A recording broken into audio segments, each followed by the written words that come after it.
Welcome back to Interview Ninja Step 79. This step is to give you an example of giving and receiving feedback, which is a major area of soft skills, particularly in the world of work for managers. Both student and manager need to avoid fear and resentment or status domination and see feedback as a win-win opportunity. I'm very used to people getting angry in the theatre. That is no problem. But then I thought maybe she wants me to show a bit more backbone than that. Yeah. But probably not. I was worried she might want me to say something. No, I think it's really important. I don't appreciate people being angry, but I can deal with it. There's a big point there, which is saying what you think people expect you to say and being authentic. And saying what you feel and what comes from within you and the real you. Well, obviously no one likes anyone being angry and mean, but I can tolerate it. I will work with it, and I'm not... It was a mix between authentic and me trying to predict what she wanted me to say. Yeah, right. Well, that's fine. It's always sensible to tune your answer. Yes. But it has to come from what you really think and feel. Yes. And do you feel you did that? Yeah, rather than I do feel like made a pretend answer. No. I definitely. Because to be honest, some people who are coached for interviews, they're basically told what to say and how to say it, and it's not them. It's what their tutors or teachers or instructors have said. This is what, if someone says this is what you should say. Yeah. And it's a whole area of what's called shouldism. Right, so I'm mindful of my 15 minutes, which is probably less than that, a lot less than that now. However, I'm also mindful that the next thing is band practice, and I know you have a commitment to your band practice and a commitment to your buddies. Okay. So if we overrun very slightly, you can always email them, text them, whatever things social media allow you to do. Yes. I come back to my question. What do you think is the best thing? Now I'm going to set it in context more. You saw the people yesterday. Mm-hmm. You think it went quite well. Yes. You weren't able to give them all the information you wanted. And you walked away with your super brief prepared. Yes. Not handed to them. Yes. Okay. That is a perfect summary of how that went. Yes. Yes. So, coming back to my question, what do you think you should do now? Well, yesterday evening when I got home, I sent them an email saying thank you very much for having me. I really enjoyed it and I'd love to be a part of the team. Hope to hear from you soon, or something along those lines. Well, here's the key question. Yes. Did you attach that brief? And here's my thought through answer.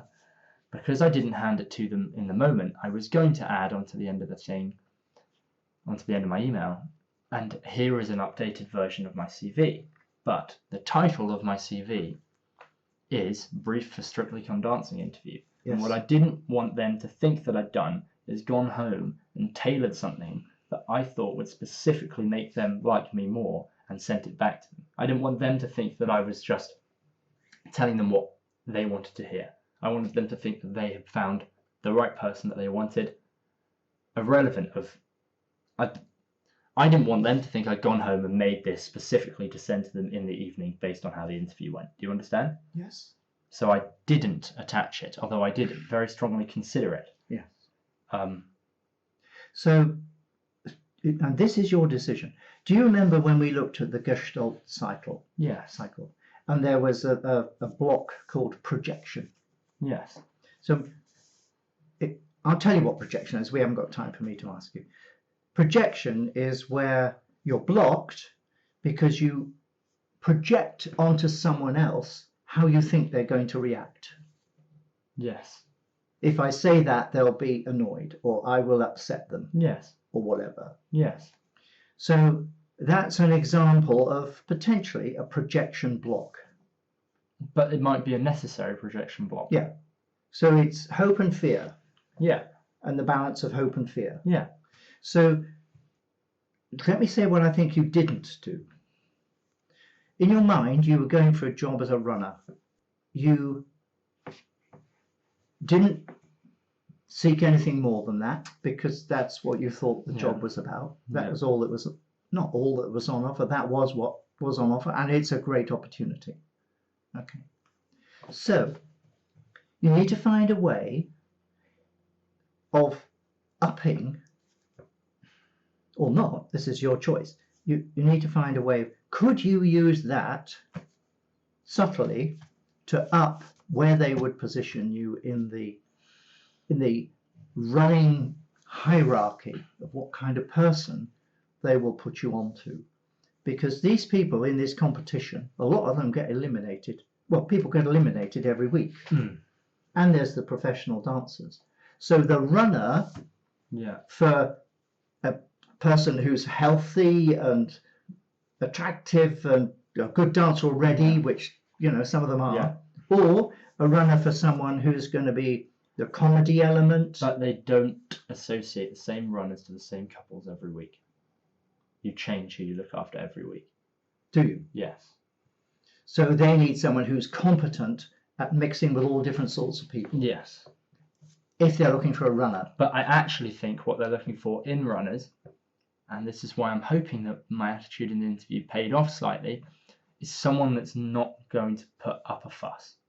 Because you are dealing with people that think that they are a higher level tier of people to everyone else. They're celebrities, and they will say stupid things that most people would not want to hear, like snobby things. And I think what they're looking for is someone that just takes it and goes with it, and continues to do what they want, or even turns it to a positive. Yeah, exactly. So I'm hoping that my attitude, which was maybe slightly reserved, I wasn't being as confident as I maybe would have liked to have been, is maybe what they're looking for, as to not put up a fuss. Do you understand? Again, I have let this run without interruption. I wanted you to get the flow of our dialogue and get the feeling of what is called a feedback session, which usually follows an information gathering session. There's quite a lot of reasonable stuff on YouTube about making positive and corrective points when you're giving feedback. As well as using what went on as a learning area, there's also scope to talk about what could have gone on to make the outcome better. I do this with guided questions. Why not listen again, making notes on how to do this if you're interested or have a need to gather information followed by giving feedback. The other point I want to flag to you is this thing of hope versus fear is a really important dynamic in pretty well all behaviour. So we're seeing Corben here trying to strike the right balance between hoping to get the job and perhaps the not necessarily fear but the concern about reducing his chances. The other point about CVs or resumes, or sometimes they're called personal statements, is if you're meeting a senior manager, it's highly probable they will not have looked at anything other than the headings. They will have left that to other people to filter the CVs so that they're only meeting people who are likely positive candidates. So don't make any assumptions that they've read and studied your CV, because they probably won't have done. It's up to you to use your soft skills to communicate with them who you are, what you are, and why they should hire you. So I think the decision, what was in my mind, if it was an ordinary business situation, is you would send an email just as you did, and it's excellent that you sent that email, to just tell me exactly what you said in the email. So I said, "Hi there, Christopher," or something like that. I think I said, "Hi there, Christopher." Why did you send it to him and not to the lady? Because I've been communicating with him and not the lady. Okay. Did you have her email?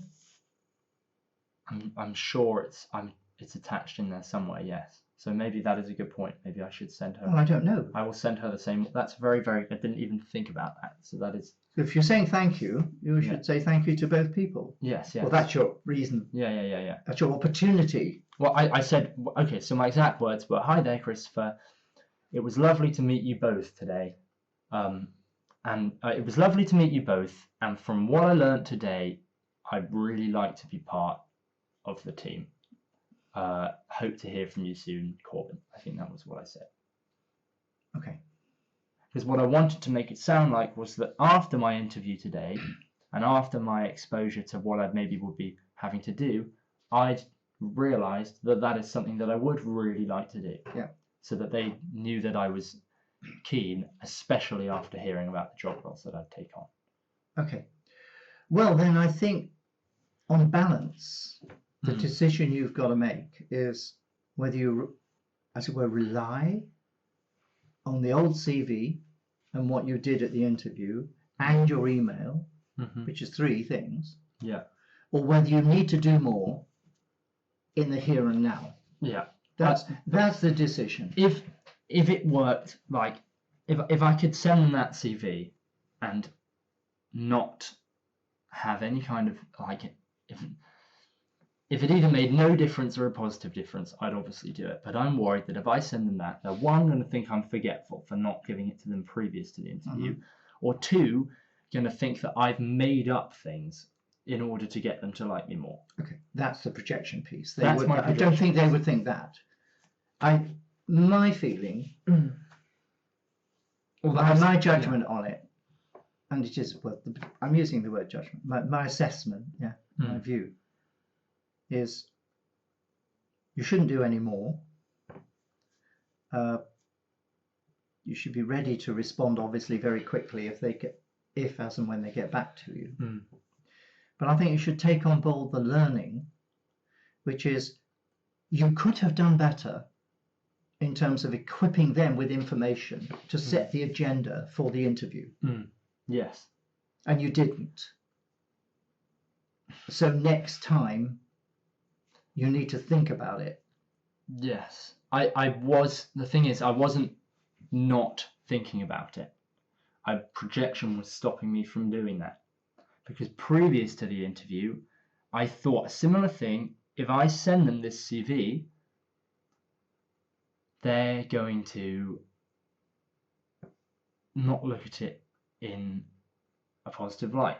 I was thinking that they just, again, assume that I tailored this for them, which in a way I did, but exaggerated things in order to make them like me. So I thought, I'll just hand it to them naturally on the day if the opportunity arises. So again, bearing in mind the time, I think I'm going to suggest to you the general learning from this, which is always have a really good, if you're going out there looking for jobs and opportunities, always have a really good CV which reflects you at your best, and be ready for that to be set at your ideal situation. That is the agenda you're hoping they're going to talk to you about, as part of it at least. And so if you don't do that, you're going to find yourself playing catch up from when you were a schoolboy. My quick comments on that are, yes, I do agree with you, but what I'm worried about is not the topics that we would talk about in the interview. We spoke about the same topics. I told them all my experience as of now as not a schoolboy. Terrific. As it would have been the same, irrelevant for CV. What I'm worried about in relation to the CV, is that they've read over my specific experience and seen, maybe after the interview or before the interview, that I am more of a schoolboy than I'd like to be seen as. Do you understand? No. We spoke about the same things in the interview, but their opinions of me before the interview and maybe after, when all they have to go off is my CV, are different. Okay. It wouldn't have affected the actual interview process, I don't think, very much. We still spoke about theatre, we still spoke about music. But can I check I'm understanding this? Yes. And I've nearly finished. Are you saying you think the whole context of the interview was based on them having read your old CV as a schoolboy wannabe runner, and therefore they interviewed you down that path? No. Okay, good. I'm glad I got that wrong. I'm saying that they looked at my CV and they said, this guy does, and they basically grouped it into 2 things, theatre and music. Okay. I don't think they looked at however many hours on this or this many shows. I don't think they cared. I think they looked at that and went theatre and music. And that's what they would have thought of if they looked at this as well. What I'm saying is before, or maybe after the interview, they've gone back to review and they're maybe looking and thinking, well, this stuff doesn't sound very adult. This sounds like schoolboy stuff. And then they're going to make an opinion. Did they make any notes as you had the discussion? No. So they just sat there, talked to you in the lobby. They didn't even have equipment to be making notes. They didn't bring paper. They didn't bring a pen. Yeah. There was the man, and he had his phone in his hand. I don't think he was recording. No. And the lady had nothing. All right. And then the last 30 seconds or 1 minute of the interview, how did the interview finish? Give me a rerun for me, that last minute. So they said, great, thank you. I think that's everything. And I said, okay. And then I think maybe I asked them a question about if I were to be involved, when I'd start. And they said, we'll be starting in the last week of August. And I said, great. Well, it was very nice to meet you both. And I shook their hands. I shook Fiona's hand whilst we were sat down. And then I stood up, and then I shook the other guy's hand. Tiny note, maybe stand up previous to shaking both of their hands. Did it feel awkward when you shook her hand and she was sitting down? Who initiated the handshake? I did. So it didn't feel awkward, but when I left, I was like, do people shake hands when they're sitting down? Is that a weird thing to do? I don't know. I shook their hands, and they said, it was lovely to meet you. I think the man said that, and I said, it was lovely to meet you both too. Hopefully hear from you soon. And then they said, oh, by the way, you can hand your pass back to the receptionist on the way out. And I said, oh, thank you very much. And I gave it to the receptionist, and I walked out. Okay, all right. All right, so pretty much word for word the last minute of my interview. That's good. So I think you and I, viewers, we're just going to have to wait and see. Yeah. I think Corben did 90% of what he could have done for this interview. I think it's looking promising, but I'm not sure he did everything he could do to differentiate himself. No, neither did from other. I'm calling it wannabe runners. The thing There's hundreds of people who would like to have that job. My problem is I feel like I did try. I did try to differentiate myself. I did actually make the CV, and I did think about all the things I was going to do in order to differentiate myself. I just couldn't bring myself to do them. That's an okay break point. If you've already watched the videos on active listening and conversational control, you'll recognize quite a lot of the techniques I've been using there. But let's press on with the rest of this interview in step 80.